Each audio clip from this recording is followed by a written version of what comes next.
Hey everyone, the main purpose of today's tutorial is to introduce you to particle generators, which as the name would imply are effects that generate particles, and we'll see what that means. But this is going to be a little different than the stuff we've been doing on compositing and putting things together, because in this case we're actually going to be generating some new elements that were not in the scene before. Like I said, that's the main purpose. We're going to do it in the context of creating like a snowy scene, and we'll use the particle generator to make the snow falling. And I'll throw in a couple other tips at the end of it for ways we can make our snowy scene look more realistic using some other techniques that we've already learned. But the main goal is going to be just seeing what a particle generator is and some of the types of things you can do with that. So I've got this shot of Dallas Hall here. Nice sunny day, but we're going to go ahead and make it snow anyway. And first thing I'm going to need is a solid layer. So I can go to Layer, New Solid, or I could have just hit Command Y. And it doesn't really matter what the color of this is for now, as you'll see, but I'll go ahead and call this my snow layer. And I just made a black solid to start with. We can change that later if we need.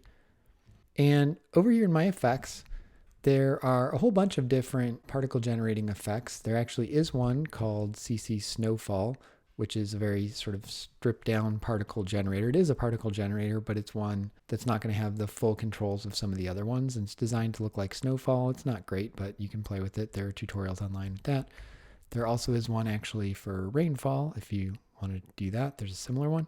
The one I want to use, I'm going to type in particle, is this one called Particle World.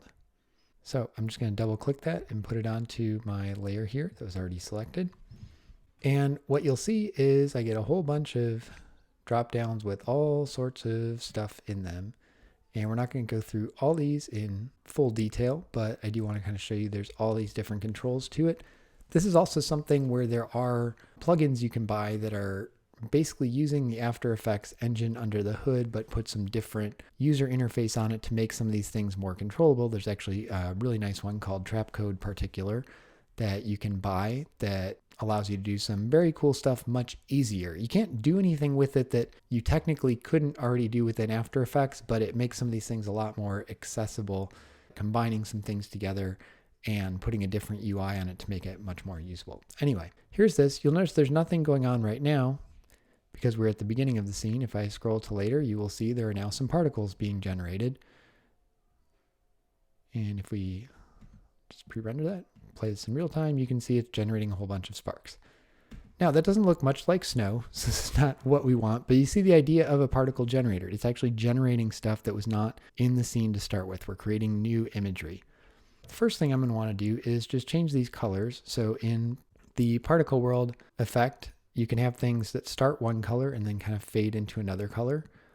You can also do some different kinds of things here.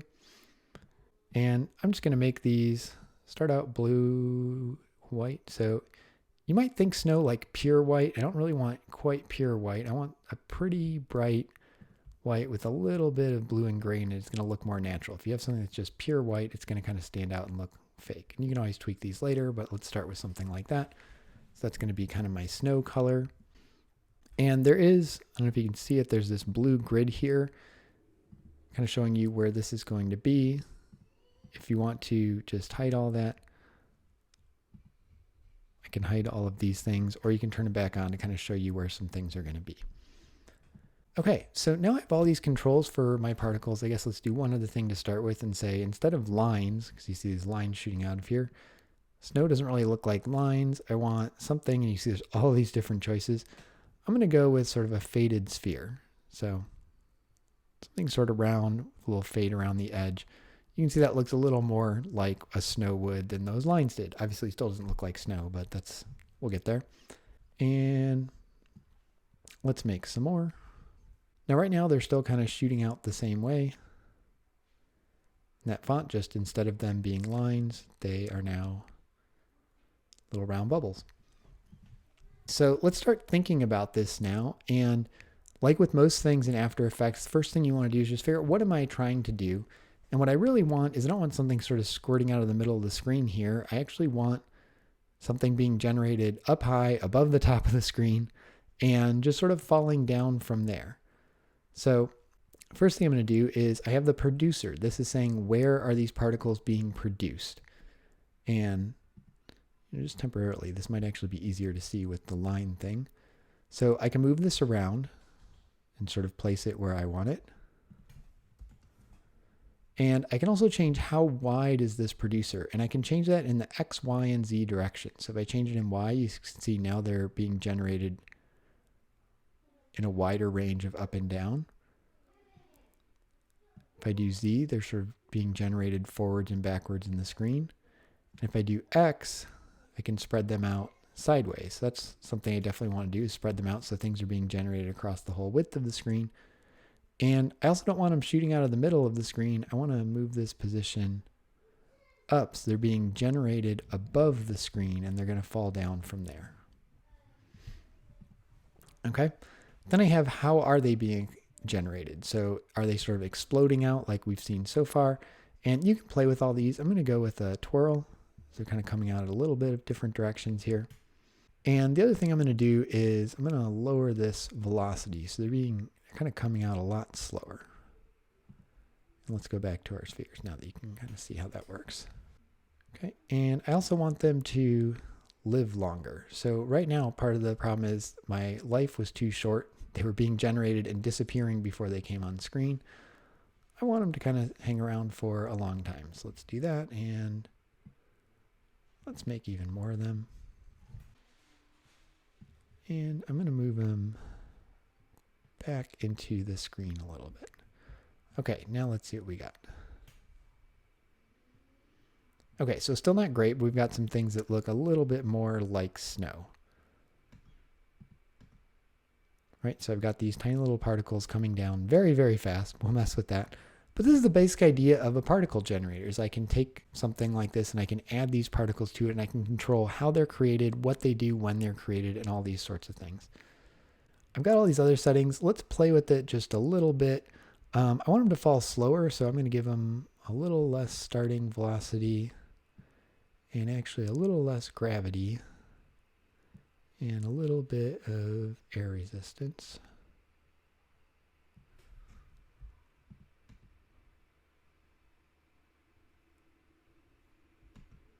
Okay, that's looking a little better. I have some choices for the bottom of this, and if I turn this grid back on, be able to see that. And you can see, I can set a floor and set what I want them to do when they hit the bottom. Let's just open up just this layer for a second. So I could say, hey, when they hit the floor, I want them to bounce. And if we play a little bit of this, my floor might be too far back. You can actually see them hit this and bounce up. Let's back towards this a little bit. Probably too many there to tell. I could also make them stick. So like the snow hits the ground and it sticks. And I could also say I only want to see things that are above the floor, and when they hit the floor, they disappear. So you'll see here, as things sort of get to the bottom of the screen, they're disappearing. Okay, so I can tweak all of these sorts of things. What's going to happen with those? I can tweak the size. Like right now, these particles look pretty big. I think I probably want my snow smaller. And I can make them change over time, so they could actually grow as they float down. That's maybe a little weird. Let's keep these all pretty small. And depending on the scale of your shot and what it looks like, you might want these bigger or smaller, but I'm going to go smaller there, but have a little more size variety. You can have some bigger flakes and some smaller flakes. Let's go with 0.09. See how that looks. Okay, and opacity. Okay, and let's see what that looks like back in our composition.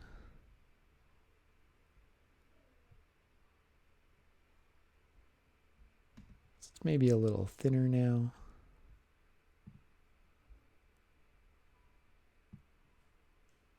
Let's make some more coming in. Okay, something like that. And also, let's say it's a little bit windy, so my gravity vector, I already have gravity pulling them down. So you can see one on the y-axis pulling it straight down. If I want them to be, blowing a little bit off to one side, I could add a little something here. I could even have them, if I wanted, blowing out a little bit toward us.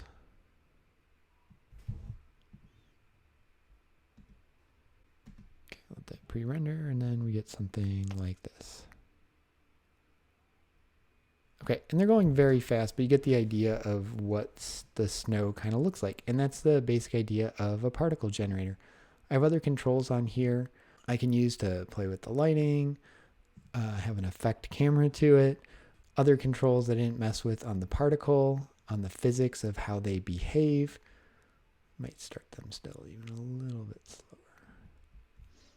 And how they're originally created. So I got all these controls. And I can make my particles like this. Let's do one more thing, which is, let's put a new camera in here. And make it 50 millimeters, sure. And what I want to do is just try to get a little depth of field effect here, where things in the background get a little blurrier.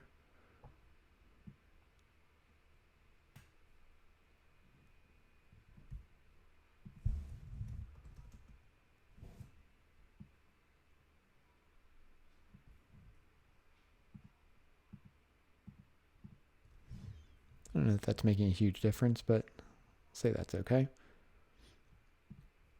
Okay, and I got my snow. I'm going to take these two layers, the camera and the snow.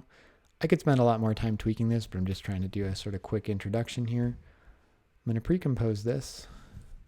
Calls this snow on camera. Why not? And the reason I did that was these still feel like they're falling really fast to me.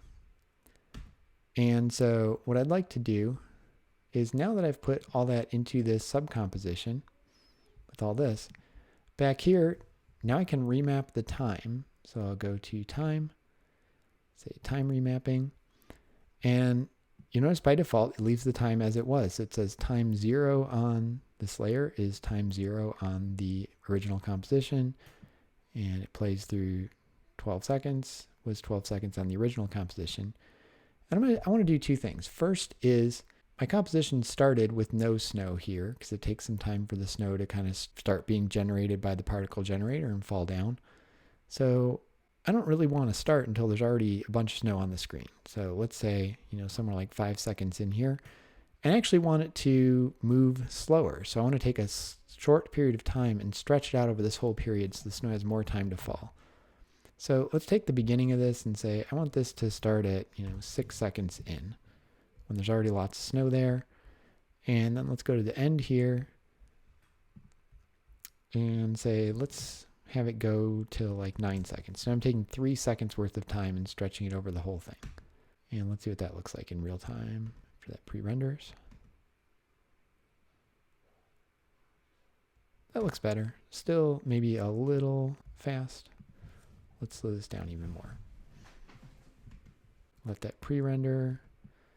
And okay, now I got a nice little sort of subtle snowfall. I think I would probably want to play with some more of this in the depth and really stretch this out so I feel like we're getting snow kind of all the way through the depth, but good enough for a sort of first initial pass at this and kind of just understanding how this overall works. And it's mostly going down. We see we've got them going a little bit to the right. We could also play with some randomness in this too. But that's the basic idea of a particle generator. Let's do a couple more quick things to make this look a little bit more like a snowy day on the Dallas Hall lawn, instead of just a shot of Dallas Hall on a bright sunny day with some random snowflakes in the front. So here's my Dallas Hall shot. I'm going to duplicate this so I got a couple of copies of it. Let's hide this one, go back to the original one. First thing I want to do is, just this blue sky does not look very snowy to me. I could do all sorts of different color things. I'm going to do a change color. And I'm going to say, just take this blue here. So I just selected the eyedropper and click on it. And I want to see what I'm actually getting. So I'll change this to show me the mask, and it's showing what I'm picking up here. And I could adjust the tolerance for exactly how much that I want to pick up. The more tolerant it is, the more things it will add to that effect. And You know, I might actually want to pick up some of this water as well, but let's say for the moment I really just want to mainly hit the sky. Maybe that little bit of bluish part of the water there. Okay, so I'll put this down pretty low, and then I just want to transform it. So now I'm going to say, show me the corrected layer so I can see what it's looking like. And I just want to take out some of the saturation of that. In fact, I'm going to take out almost all of it and brighten it up just a hair. Okay, so that just really took that blue sky and just sort of made it a white sky. If we wanted, you know, a sort of darker day, we could darken this down some. I kind of liked it with just a little bit of brightness added there. Okay, so that was in our initial map of this.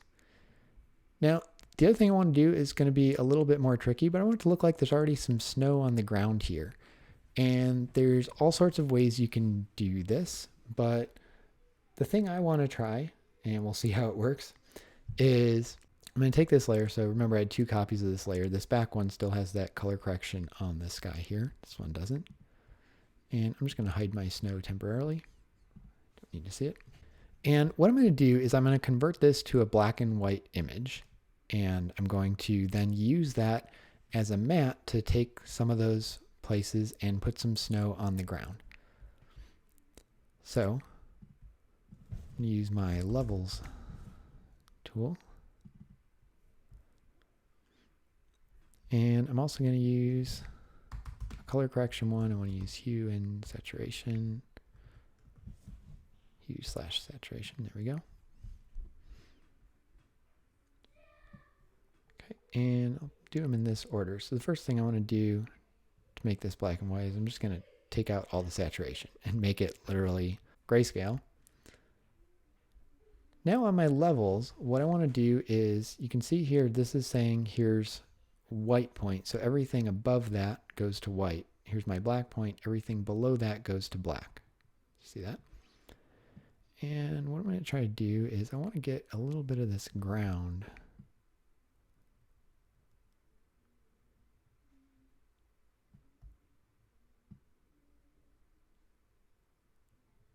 To kind of shift white, something like that. And so this does not look good, but now you can see what I've got is I've got some areas on the ground here where you can see it's white and some areas where it's dark. And I'm just sort of playing with what's naturally already in the image. Now, I don't actually like this image as is. I don't want to use this, but what I'm going to do is use this as a mat for another image. So let's make another layer,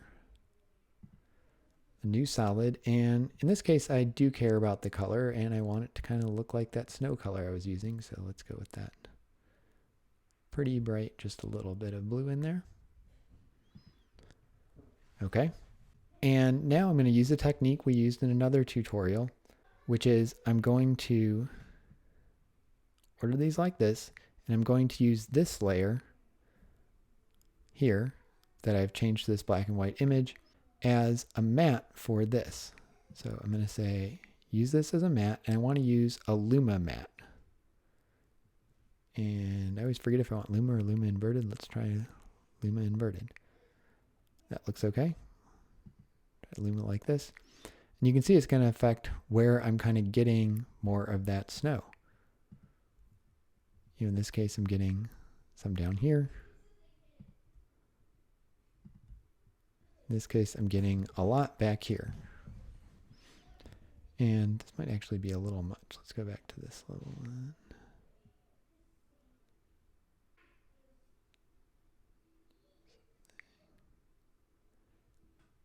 Like that, to kind of hit back here a little bit. Okay. And I'm going to duplicate those. And this one I'm going to make a Luma inverted.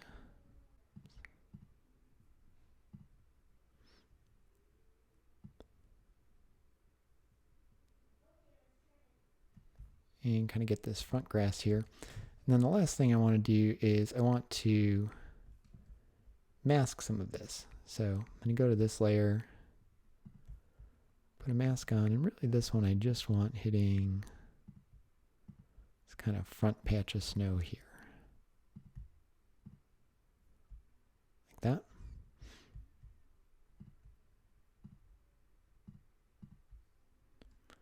And let's feather this out a little bit. Okay. And then let's do the same thing with this other one that was hitting all these back areas. Turn this one off for a second. And I'm going to make a mask on this one and say, I just want to hit these back patches of grass here.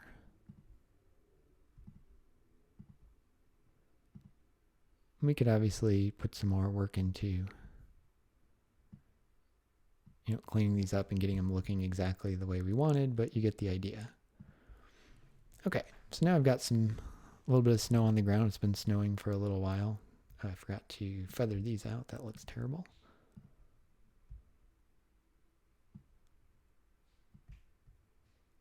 Okay, actually, let's move this back in so we're not hitting that sidewalk so much there.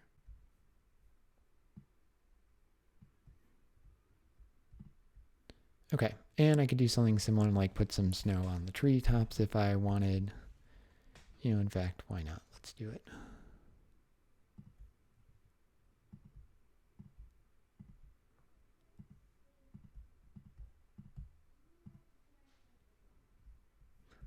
Okay, obviously that looks terrible without any feathering, so kind of soften that up. And the main thing I'm trying to do here is kind of hit things on the tops.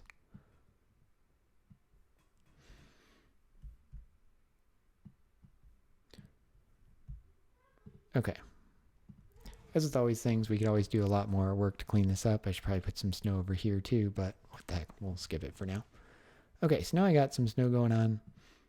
Now the snow falling is at least going to feel a little more natural, but still doesn't look quite like what we would like it to. Still doesn't really look like such a snowy day. So let's see what else we can do with it. And one thing you think about when you're looking kind of through a snowy day is things just get a little kind of blurry and whited out in the background. So let's just try something like that. Again, part of visual effects is you might not always know exactly what you're trying to do. So you think about what might look good? What would my natural instincts, like what do I think I would be seeing in this situation? Let's try it and see. Let's make another new solid. I'm going to call this a mist. It's blocking the whole image right now because it's just a solid over the whole thing. And I'm going to take my rectangle tool and very simply just kind of do something like this, which makes a mask. And let's put a lot of feather to that. And I use T for my opacity and pull that down quite a bit. So I get something like that. And so now we're really kind of just brightening up at that background, covering it up with a little bit of white. And now we've got some white there. We've got our snow going here. Got some snow on the ground here. And this is starting to look now more like a snowy kind of scene. Other than that fountain going off in the middle. Now it's bothering me that there's no snow on these trees. I'm going to go back and I know I said I wouldn't, but I'm going to go back and just throw a very rough mask over those and try to hit the tops of those a little bit.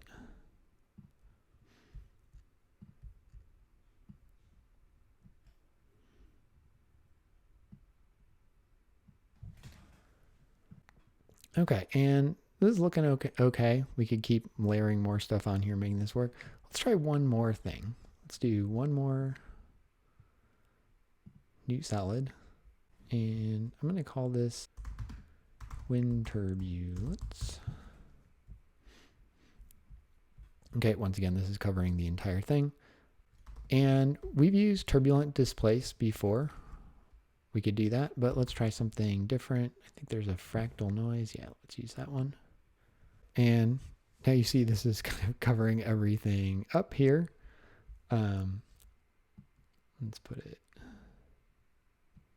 in front of everything. And first thing, what I'm going to do is I want to make this change over time. So I just get a little bit of distortion here and it moves and changes. So let's make this a little bigger.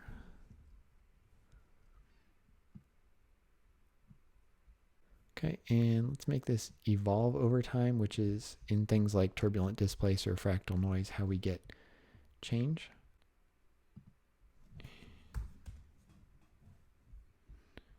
Something like that there. Okay, so now you can see that's kind of changing over time.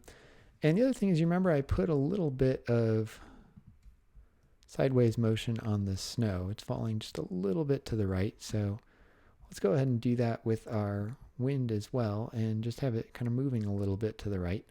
So again, I will keyframe this, say, let's do that at the beginning. And let's go to the end and kind of moved over to the right there. So now as this goes, you can see it's kind of just moving off to the right a little bit.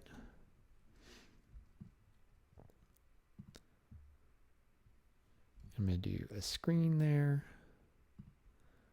and pull the opacity on this way down. If I did this right, this should be very subtle. Let me crank it up more to see if you can see the effect. A lot of these things are you're just adding like very subtle changes in layers to make this work. Let's try that again.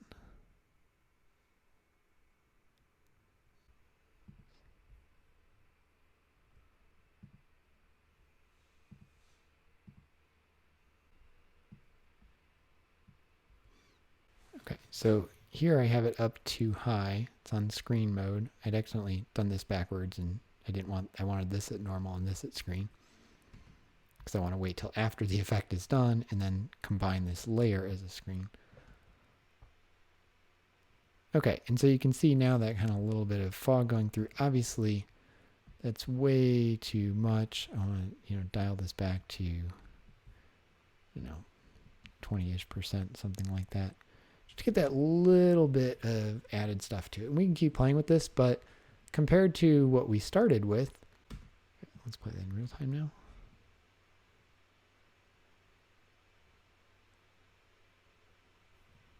That's not too bad.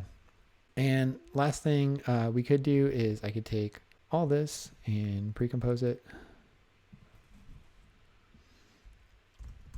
Something like that. And then take my finished image, do a little bit of color correction on it.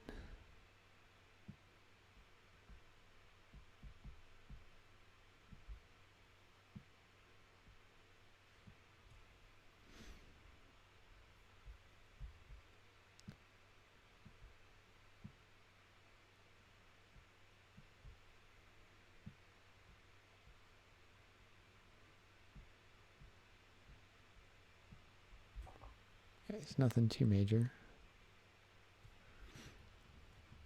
Just a little bit like that. And now I have something that doesn't look half bad for a snowy day on the Dallas Hall lawn. And that was all done pretty quickly. So if we spent more time on it, we could obviously make it look a lot better.